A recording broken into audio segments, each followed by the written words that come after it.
Good morning, my name is Ranger Ashton, and thanks for tuning in for our next virtual video series. I'm standing here in the Heritage and Research Center, which is located in Gardner, Montana, near the park's north entrance. The Heritage Research Center houses our extensive museum collection, archaeology lab, and herbarium, as well as various traveling and temporary exhibits, and art archives, as well as this research library. So you can see I'm surrounded by books, very good place to do some research, I'm guessing. And there's also a large painting in the back here of Grand Prismatic Spring. So today we're joined by Alicia Murphy, who is the historian for the park. And she has been working with the park for 15 years, the past 4 as the park historian. And she also has a master's in history with a focus on Yellowstone National Park. So we couldn't think of anybody better to talk to us today about the history of Yellowstone, the Stewards of Yellowstone. You know, what did that look like years ago before Yellowstone was a national park to today, as well as what that might look like into the future. So with that being said, I'll pass it off to Alicia and I will jump behind the camera. Thank you, Ashton, for that introduction. I appreciate it. I'm excited to talk to you today about the history of Yellowstone. We're obviously focusing on the last 150 years because this is our sesquicentennial this year. But it's important to realize that people have been in this landscape for as long as 10,000 years ago, based on archaeological evidence. So people have been using this space for a variety of things for, many, many years. This has always been a place that has drawn people in for a variety of reasons. Somebody might have come here to soak in the hot springs for medicinal purposes or just because it felt good. So people would come here for the heated waters. They would come here to hunt. Maybe they would travel through the park as they're making their way towards other hunting grounds, potentially like out on the Great Plains. People also would come here to gather plants that were used for medicinal purposes. Some people did live here year-round, and this is just a landscape that has supported people for a long, long time. That, of course, is an important part of our story here in Yellowstone. We have 27 tribes that have identified Yellowstone as being important to their people. So those 27 tribes join us in being stewards of Yellowstone. It is a great honor to be here in this place in Yellowstone National Park, potentially the world's first national park, certainly the nation's first national park. And its establishment started something that caught on like wildfire around the world. And now you see national parks all in countries all over the place, and more are being made every day. So Yellowstone has been a key part of the conservation story of not just America, but the world. I want to kind of give you a little bit of context before I got into what it's like being a steward of Yellowstone. I want to give you kind of a context of what was going on in the nation when Yellowstone was established in 1872. So we're less than 10 years from the end of the Civil War. So the South was in the midst of Reconstruction. During his presidency, Abraham Lincoln had signed in the Homestead Act. So after the war, people streamed west to come and settle in these lands. So this was a time of people homesteading throughout this area. Montana, Wyoming, and Idaho were still territories. They had not yet attained statehood. So the park is in all 3 of those states. So at that time, they were in all 3 of those territories. You know, the railroads were expanding. This was a time of industrialization. You know, the Gilded Era, this brings up minds of kind of conspicuous consumption of resources, you know, mining and, you know, a changing world with just the difference of the sheer industrialization of back east, and that really makes it even more remarkable that on March 1st, 1872, President Ulysses S. Grant signed into law that Yellowstone National Park would be reserved from settlement. This was not a time when people were generally thinking, how can we save this place? Or how can we save that place? They were thinking more, how can I kind of tame the wilderness? How can I make this mine? And so it's just really remarkable that they had the foresight, that Congress passed the act and then Grant signed it. The foresight to protect this place, to keep it from being privatized, industrialized, and keep it aside for the people. So that's just a little context to think about what Yellowstone kind of meant at the time that it was signed in. You know, a lot of people question whether Yosemite might have been the first national park.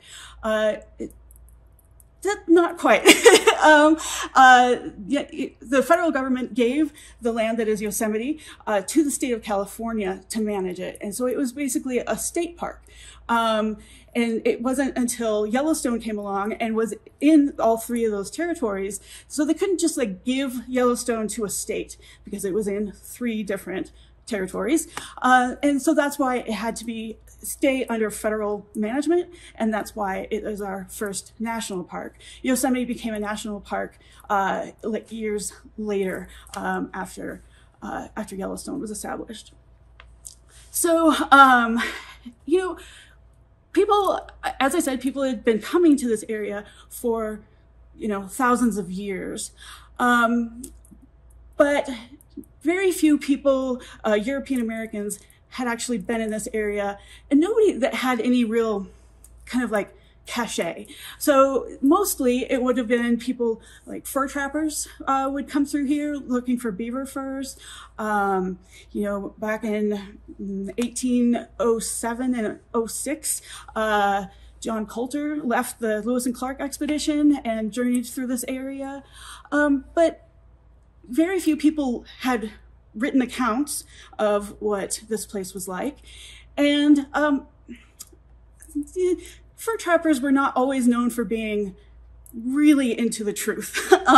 They were kind of known to tell tall tales and exaggerate things. So when somebody like Jim Bridger would come back from his expeditions of hunting for beaver here in the park, and he would talk about like a glass mountain and water shooting into the air and, you know, petrified trees and all this kind of stuff, people were like, yeah, sure. Nobody really believed these stories because they were just so fantastical. So it wasn't until 1870 that the first kind of official expedition that was kind of recognized came into the park. That was the Washburn expedition.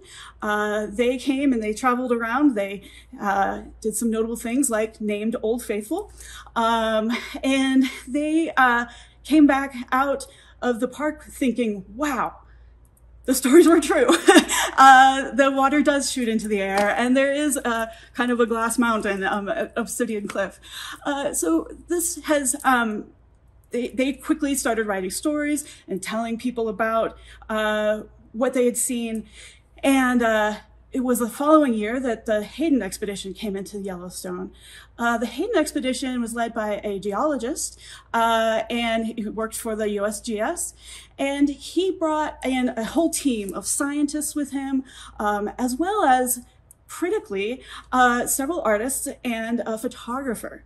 So I'm going to show you here this painting This was a sketch done by Thomas Moran, that he did these sketches while he was in the park. We have quite a few of them here in our collection in the museum, if you ever wanted to come and see more of them. He did these sketches kind of like just sitting out on a rock somewhere, and he would just sketch what he would see, or maybe make some composites of different landscapes. And then William Henry Jackson took a ton of photos. So all of a sudden, people could see these wonders that before that, it was just words. And then all of a sudden, you know, a picture is worth 1,000 words. So when Hayden got back out of the wilderness after his expedition in 1871, he was able to send some of these sketches to Congress, send some of the photographs to Congress, and start really trying to get momentum going, along with other people in the state of Montana, or the territory of Montana, and people like the railroad people, that they thought, okay, maybe if we had a national park, people would ride trains to get there. There's this kind of like momentum of all these people with the railroads and boosters from Montana Territory and members of these expeditions to set aside this place so it wouldn't be kind of privatized and industrialized. So they did that less than 6 months after Hayden came back from his expedition. Ulysses S. Grant signed the Yellowstone National Park Act on March 1st, 1872. So, you know, the images that came out of those expeditions were incredibly important.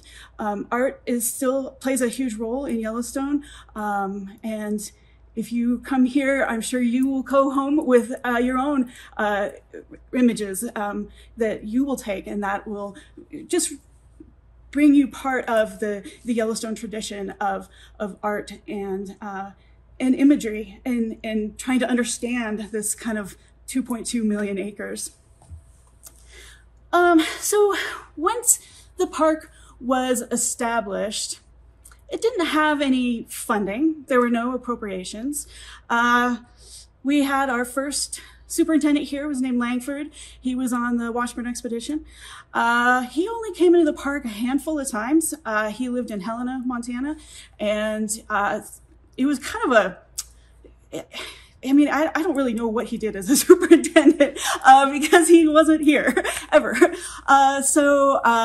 You know, with no appropriations and, you know, no real idea of what a national park should be, things kind of just drifted along for a few years until we got our second superintendent, who was named Norris. That name may sound familiar because he was quite fond of naming things after himself, which is why we have the Norris Geyser Basin, which is our hottest and most acidic geyser basin. He named that after himself. He was kind of an interesting guy. He lived here in the park during summers. He would go back home to his family in the winters. He was very passionate about Yellowstone. He was an interesting guy. He was kind of our first example of a steward of Yellowstone in the way that we understand that term now. He was instrumental in getting Congress to actually appropriate funds so that he could get paid. And then he also hired what he called a gamekeeper. So that was our first ranger, was Henry Yount, and he was hired under Norris. Norris was very concerned about protecting the wildlife. The hunting was rampant in the park prior to his time as superintendent, which he started in 1877. So he was, yeah, our first actual feet on the ground superintendent, and our first person to really start protecting the wildlife, while also he realized how important it would be for people to easily be able to access the park. So he started our first kind of rudimentary system of roads. So, he exemplified what a steward of Yellowstone looks like today, as far back as 1877. After Norris got into some hot water politically, because he was, as I said, an interesting guy, he was basically fired and was followed by 3 kind of inept and corrupt political appointees that just kind of went bam, bam, bam. Not really worth talking about, because then in 1886, the Army showed up here in Yellowstone. So the slaughter of wildlife was still rampant. People were logging the park. People were defacing some of the thermal features. And the Secretary of the Interior was like, I can't deal with this. We need some real manpower behind, stopping all of this danger to Yellowstone. So he asked the War Department to send soldiers in. So the Army was here in Yellowstone. They kind of thought it would be like a temporary thing. They set up a little camp at Mammoth and lived out of tents for a few years. And then realized, this is going to be a thing. We're going to be here a while. So they built Fort Yellowstone. So if you come to Mammoth now, you can see the fort. We use it as our administrative headquarters, but we've got the parade ground, kind of an officer's row line of houses, old stables. All of those buildings were put here by the Army while they were managing Yellowstone. Their time was very critical in the evolution of what we now know as the National Park Service, and then also just of how to manage the park. They were very good at stopping poaching. They did also kind of the rudimentary beginnings of an interpretive service. So they, would try to teach the people why they shouldn't chip a piece off of a geyser. They kind of were at that first early stages of education in the park, which of course is a huge part of stewarding this place, is teaching people about it. So the Army kind of started that whole tradition. They also were able to get, during the Army period, Congress passed the Lacey Act, which actually made it illegal to hunt in Yellowstone. That is a critical piece of legislation that we still rely on. We do not allow hunting in Yellowstone to this day because of the Lacey Act. And that came about during the Army's time here when they caught some poachers and were able to convince Congress, hey, we need some actual force behind this idea of you can't just say don't hunt. We need a law that says you can't hunt here. So the Army was very, very critical in the development of Yellowstone, and how we look at the Park Service now is very, very, it has a lot of ties back to the Army. So the National Park Service was established in 1916, and it took a couple of years for the service to kind of get itself together and organize itself and figure out what it meant to be a National Park Service. Of course, not really knowing what that would look like, but they leaned really hard on what the Army had been doing, and kind of learned from the Army about how to manage Yellowstone. The Army finally left Yellowstone for the final time in 1918, and then the National Park Service has been managing this place ever since. Several soldiers resigned their commissions and came on as some of our first ranger force under the National Park Service. They also drew heavily on their times in the Army to know how to be a ranger. You can see that influence to this day in, for instance, our hat, which is like a cavalry campaign hat, our classic flat hat. has ties back to the military.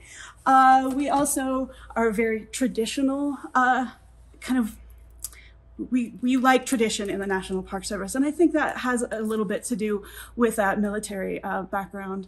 That is, you're part of a larger organization, and you're rely on those traditions to get things done. So yeah, the National Park Service was a huge difference. All of a sudden we don't have a military presence here any longer. So we then had to hire all the rangers and, figure out how to manage 2.2 million acres in a time when, cars are very slow and, communication is also very slow. We have all kinds of telegrams in our archives collection of just trying to, understand from Washington what they wanted to happen in Yellowstone. I mean, it took us a while, the National Park Service, to get kind of rolling. But under the National Park Service, we have had some amazing successes and some amazing catastrophes. Under the Army and under the National Park Service, we carried out a pretty effective war on predators. So by the 1920s, all wolves had been eradicated from Yellowstone. We also eradicated the mountain lion population here, which has never really rebounded very well. While we were killing off predators because they were bad animals, we were also raising hay and harvesting it and feeding it to the good animals as hay all winter long, because we just weren't sure that these animals could live without us. So, these are mistakes that people made these mistakes with the best intentions, right? They were trying to do what they thought was the best way to be a steward of Yellowstone. Now, of course, we rely on, this environment and this ecosystem to support the wildlife. We don't feed the animals here anymore. We've learned so much about, biology and wildlife biology and forest ecosystems and all of this learning that is encapsulated in all these books here has really paved a way for us to try to manage Yellowstone in a pure way. And I think we are probably making mistakes now that 150 years ago or from now people will look back and say, what were they thinking?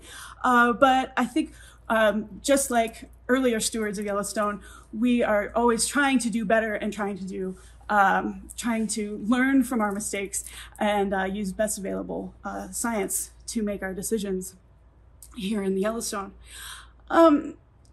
Some of the successes that we've had have been pretty great.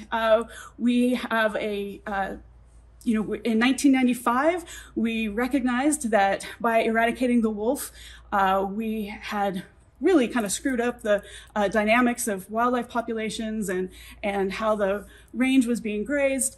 So we reintroduced the wolf in 1995, and that's a huge success story for us. We also have learned a ton about wildfire in Yellowstone and how important that is in managing a landscape that is adapted to fire. We, of course, suppressed fires for many years. You only have to think about Smokey Bear with his flat hat for the Forest Service. Only you can stop forest fires. We learned, though, here in Yellowstone that fire is an important and indeed critical aspect of the lifestyle of the lifespan of this ecosystem. So in 1988, a huge percentage of the park burned in terrible wildfires in the late summer and early fall. And we learned that by letting those fires burn, the environment was actually healthier in the long run. While it was devastating at the time, it ended up being critical and crucial for this landscape to function as it should. So, those now we don't fight fires unless they're going to burn down a building or something like that. But we usually just let fire do its thing in this landscape. We also protect cultural resources here. It's not just all about science. We also have, of course, the Fort Yellowstone is a National Historic Landmark District. It's, kind of the birthplace and has always been the headquarters here for the park. So it's kind of the birthplace of early conservation movement that then took off, and now you see national parks all around the world, and that was all orchestrated from the Fort Yellowstone. We also, of course, have fabulous buildings like the Old Faithful Inn that was built in 1904, and that is a incredible National Historic Landmark structure building as well. So, we have a strong history in Yellowstone, as well as, the natural aspect of the park that people often think of, like the animals and, the thermal features. But we are also a part of the history of the Western United States and, in fact, the world. Another big success story that we've had is actually the saving of the bison. By the time the Lacey Act was passed in 1894 that outlawed hunting, we were really down in bison populations, where once there had been millions of these animals throughout the West. At one point, we were down to only 24-ish wild bison left in the world, and they were deep in the heart of Yellowstone. Now we have thousands of bison on the landscape. We work with our tribal partners to help them establish and grow their own herds. We were able to save this kind of iconic animal that is now, of course, our nation's natural animal, and that was all accomplished here in Yellowstone. So we have these successes that teach us so much about how to manage this place, but also influence how other national parks are managed and how they are handled, and as well as just sheer understanding of the science behind these decisions. So Yellowstone is like a big laboratory, right? Like, we're always having little things that we're like kind of tweaking. And Yellowstone's like a big, huge science experiment in a lot of ways. And that is a joy to watch and be a part of. When I think about Yellowstone and the future, I am so honored to be one of Yellowstone's stewards. I love my job every day. And I think that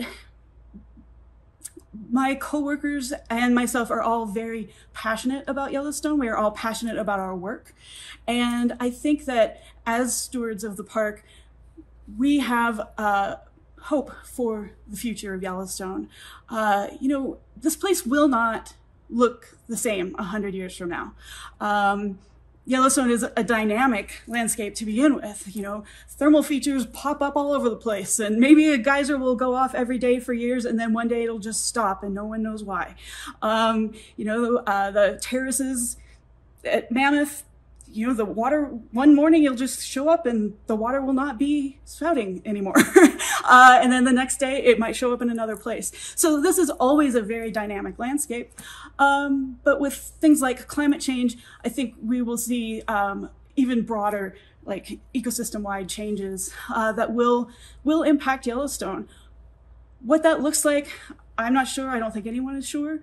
But I think that myself, my coworkers, and future stewards of Yellowstone are committed to maintaining this place as a special, wonderful gift to the world.